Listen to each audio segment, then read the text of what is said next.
Bem-vindos a mais uma aula do Sanaflix Aprenda. O tema de hoje é muito importante, é hipertensão primária, dentro aí da cardiologia da clínica médica. A aula está dividida em duas partes. A primeira é a parte mais básica, definição, fisiopatologia, epidemiologia, o quadro clínico principal, diagnóstico, e a segunda parte são os exames necessários para a gente estadiar a doença e tratar. Então, hipertensão arterial, pessoal, é pressão acima de 140 por 90. Essa pressão, em geral, tem que ser confirmada, então, em mais de uma ocasião. A gente pode ter hipertensão primária ou secundária. Qual a diferença entre elas?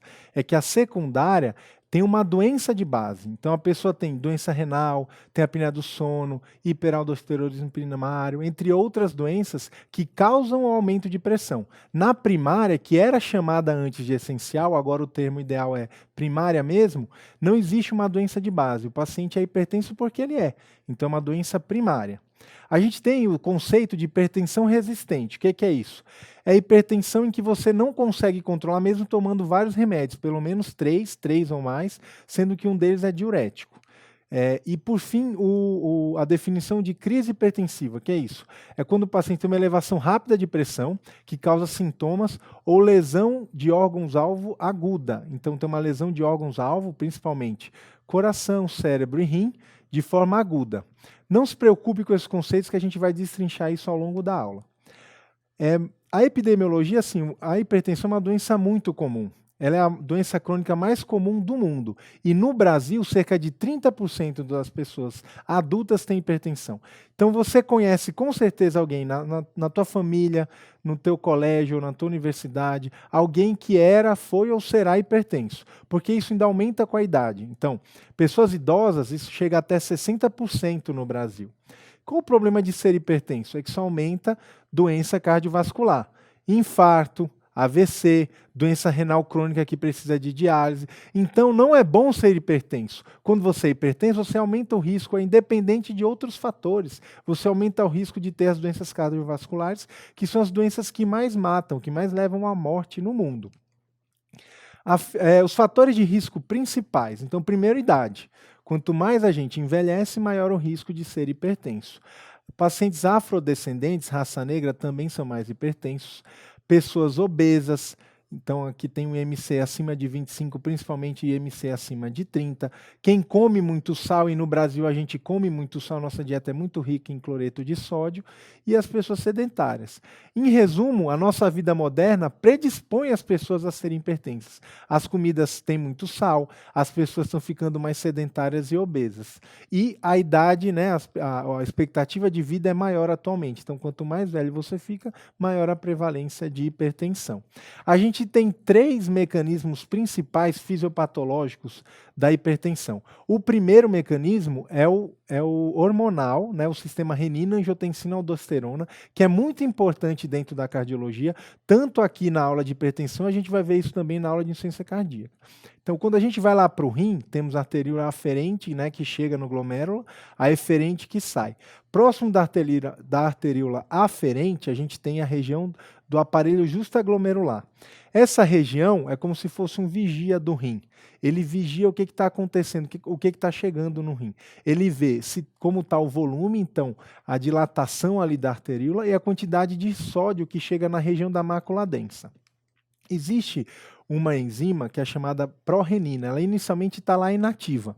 Quando cai o fluxo sanguíneo no rim, ou seja, tem uma hipoperfusão, hipovolemia, ou quando também cai a quantidade de sódio que chega no rim, essa pró-renina se transforma em renina. E ela tem uma ação, ela vai transformar uma proteína que é chamada de angiotensinogênio numa outra que é chamada de angiotensina 1. E essa conversão é feita pela renina. O angiotensinogênio é produzido em diversos órgãos do corpo, principalmente no fígado. A angiotensina 1 ela é inativa. Ela é transformada por uma outra enzima chamada ECA, enzima conversora da angiotensina, na angiotensina 2. A angiotensina 2, sim, tem uma ação metabólica. Ela vai se ligar num receptor, o chamado receptor AT1, Então não confunda. A angiotensina 1 ela é inativa, a angiotensina 2 é a forma ativa e ela vai se ligar no receptor tipo 1. Quando ela se liga nesse receptor, aí que vão acontecer diversas coisas dentro do organismo. Primeira coisa que acontece é a ativação do sistema simpático no sistema nervoso central. Então, ativação simpática, liberação de catecolaminas, noradrenalina, epinefrina, dopamina. Segundo ponto é no endotélio. Então, nos vasos sanguíneos existe uma disfunção endotelial, existe também uma inflamação, uma vasoconstrição da musculatura lisa, das nossas diversas artérias e arteríolas. Nas células do miocárdio ocorre um crescimento e uma fibrose dessas células, então ocorre, em geral, a longo prazo, uma dilatação, aí uma hipertrofia. Nos rins, isso estimula a retenção de água e sódio. E para finalizar, a gente vai lá no córtex, aqui, ó, o córtex da adrenal, da suprarrenal, liberação da aldosterona. E o que a aldosterona faz? Ela vai lá no túbulo contorcido distal e estimula canais ENaC que fazem a reabsorção de água e de sódio e elimina potássio na urina. Então, o efeito final é vasoconstrição e retenção de água e sódio. Esse é o mecanismo hormonal. O segundo mecanismo é o mecanismo neural, a ativação do sistema simpático. Então, pessoas hipertensas, em geral, têm uma ativação mais exacerbada do sistema nervoso simpático. O que ele vai fazer? Primeiro ponto, ele estimula a liberação de renina na célula justa-glomerular. Então, além de a redução do fluxo sanguíneo no rim, além da redução do sódio no rim causar liberação de renina, o próprio sistema simpático também causa isso. E aí vai estimular toda aquela cascata que a gente acabou de ver. O sistema simpático também estimula a retenção de água e sódio no rim e, para finalizar, causa vasoconstrição. Então, o efeito final é muito semelhante ao do sistema renina-angiotensina-aldosterona. Retenção de água e de sódio, vasoconstrição. E notem que um sistema estimula o outro. O sistema renina estimula a ativação simpática e o sistema simpático estimula a liberação de renina. Então, existe um feedback positivo. Quando eu estimulo um, eu estimulo o outro, que estimula o primeiro, e assim sucessivamente. Para finalizar, o terceiro principal mecanismo fisiopatológico é o mecanismo renal. Então, aqui a gente tem, nesse exemplo, dois tipos de pessoas. Uma pessoa normal, que está aqui nessa curva, e uma pessoa hipertensa. Aqui no eixo X, a gente tem a pressão arterial e no eixo Y, o consumo de sódio, o consumo de sal. Nessa primeira curva aqui de uma pessoa normal, quando tem um consumo baixo ou normal de sódio, de sal, ela tem uma pressão normal aqui em A.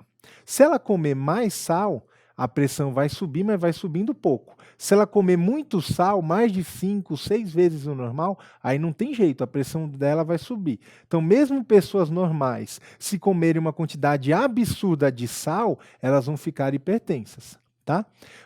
A pessoa hipertensa essencial, que na verdade o nome mais usado atualmente é primária, ela tem um set point aqui, ó, a curva desvia de A para B. Então o set point dela está alterado. Ela tem uma pressão de base mais alta para liberar, para conseguir eliminar a mesma quantidade de sódio. Se ela come mais sódio, a pressão vai subindo aos poucos. Se ela comer muito sódio, muito sal, a pressão vai ficar extremamente alta. Esse é o mecanismo. Então, por que essas pessoas hipertensas têm pressão mais alta? Porque tem uma alteração no set point, no basal do rim. Para eliminar a mesma quantidade de sódio de uma pessoa normal, ela tem que ter uma pressão mais alta. Além disso, existem pessoas que são chamadas sal sensíveis. O que é isso? Considerando uma pessoa normal aqui, para uma quantidade de sódio que ela coma mais alta, a pressão vai subindo pouco, essa curva aqui, contínua. Se ela é sal sensível, ela começa a comer um pouco mais de sal, a pressão dela começa a subir rápido. Isso é uma alteração que ela tem no rim quando ela é sal sensível. Isso vale tanto para pessoas que são normotensas quanto hipertensas. Existem pessoas hipertensas que vão comer mais sal e a pressão não vai subir muito. A curva vai de A sobe até aqui e ela não sobe muito. Mas existem pessoas hipertensas sal sensíveis que quando comem mais sal, a pressão estoura, a pressão sobe muito rápido. Então, mesmo dentro do grupo de pessoas normais ou hipertensas, existem aquelas que são mais sensíveis ao sal, cuja pressão sobe bem mais rápido quando come mais sal, mais sódio.